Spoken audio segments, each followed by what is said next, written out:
What's up, ReelX crew? Kicking things off with a massive upset in the boxing world. We saw Dana White's fighter, Callum Walsh, step into the massive co-main event against Fernando Vargas, and let me tell you, it was a showdown for the ages. Next up, we're switching gears to the gridiron. Notre Dame's Fighting Irish are sitting at 0-2, and the pressure is on. Is this the start of a season-long struggle, or can CJ Carr and the squad turn things around against tough competition? Now, let's head across the pond to the thrilling world of horse racing. Riffa, a dominant force and a favorite for the Melbourne Cup, just put on an absolute clinic in the Irish St. Leger. We're talking pure class and a performance that's got everyone talking. And we're finishing strong with a massive surprise at the Irish Champions Festival.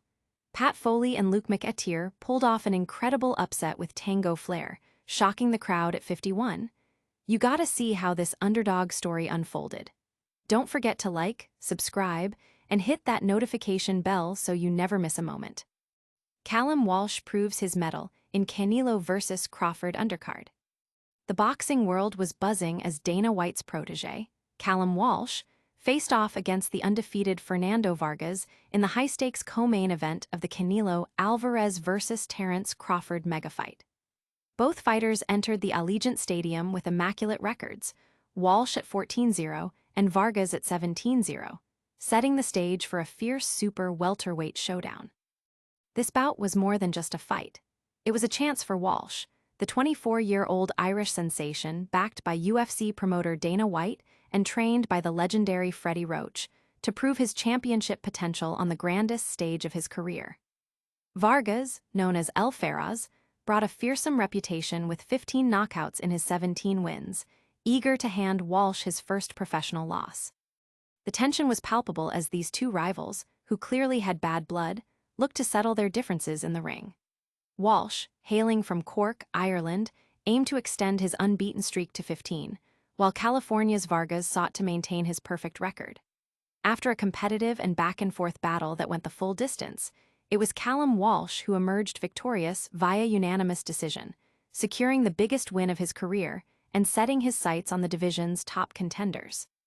Fans are already debating Walsh's next move, with potential matchups against names like Conor Benn and Virgil Ortiz Jr. being thrown around, and even a past jab at Jake Paul resurfacing. What does this dominant performance mean for Walsh's future in the super welterweight division? But don't go anywhere, because the drama is far from over. Up next, we're diving into the unexpected struggles of a legendary college football team and whether they can claw their way back to glory. Notre Dame's rocky start, more than just a 0-2 record. The Notre Dame Fighting Irish have stumbled out of the gate, opening their season with a disheartening 0-2 record. While the numbers tell a story of early defeat, the reality on the field suggests a more complex narrative. Their losses came against formidable opponents, the Miami Hurricanes and the Texas A&M Aggies, both of whom are expected to be top-tier contenders this season. This isn't a case of Notre Dame faltering against lesser teams. Rather, they've faced an incredibly tough early schedule that has exposed some critical weaknesses. Despite the losses, there are glimmers of hope. Freshman quarterback CJ Carr has shown remarkable poise, exceeding 60% completion and already building chemistry with tight end Eli Raridan. The run game, featuring Jadarian Price and Jeremiah Love, has also shown flashes of brilliance. However, the defense remains a significant concern, with a lack of pressure on opposing quarterbacks and a secondary that has been vulnerable to explosive plays.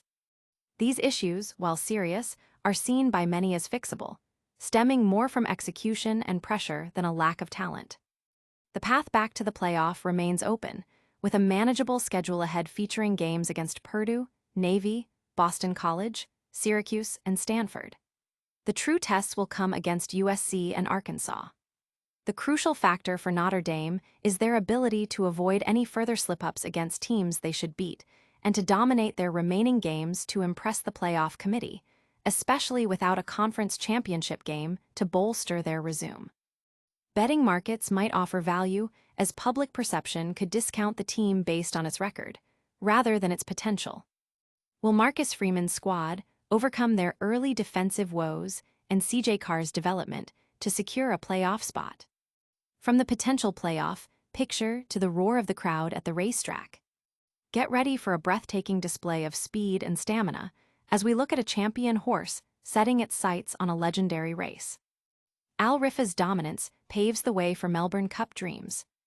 In a stunning display of equine excellence, Riffa, representing Australian bloodstock, delivered a masterful performance to claim the G1 Comer Group International Irish St. Leger at the Curragh.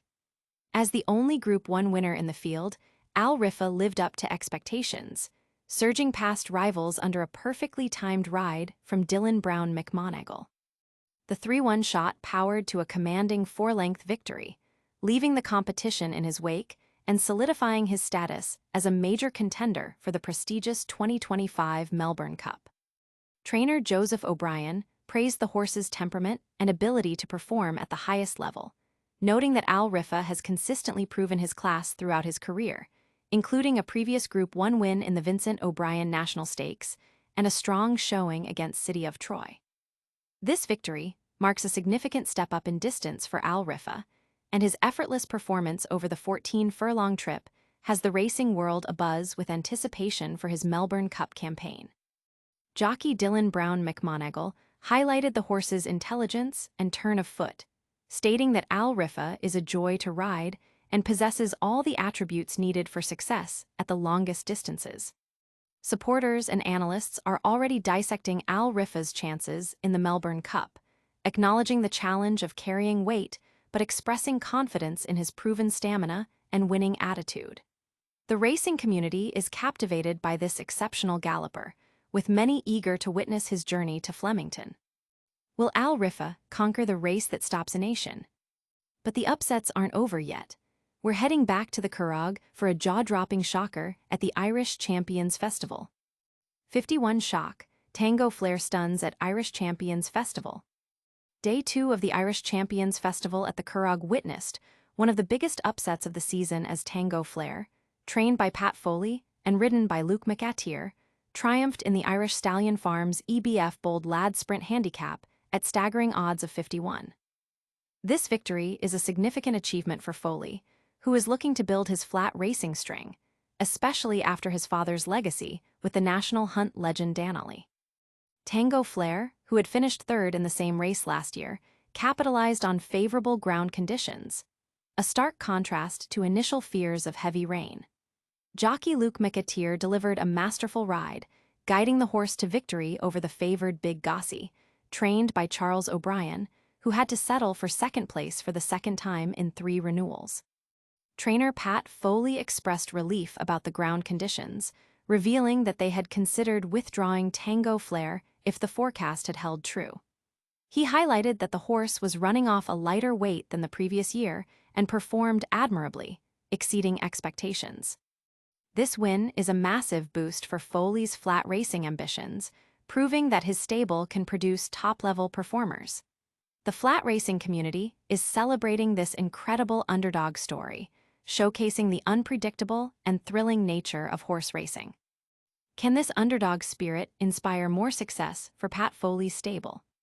And that's a wrap on our top stories for today. But before you go, catch a lightning-fast recap of all the action we've covered. What a ride! We saw Callum Walsh dominate in the boxing co-main event, Notre Dame's Fighting Irish facing a tough 0-2 start, but showing potential. Riffa storming to victory in the Irish St. Leger with Melbourne Cup dreams, and a massive 51 upset with Tango Flair at the Irish Champions Festival. Don't miss out on any of the action. Hit that like button if you enjoyed today's show, subscribe to ReelX for all your sports news, and ring that notification bell so you're the first to know when we drop new videos. Let us know your thoughts in the comments below, and follow us on all our social media channels for more exclusive content. We'll see you next time.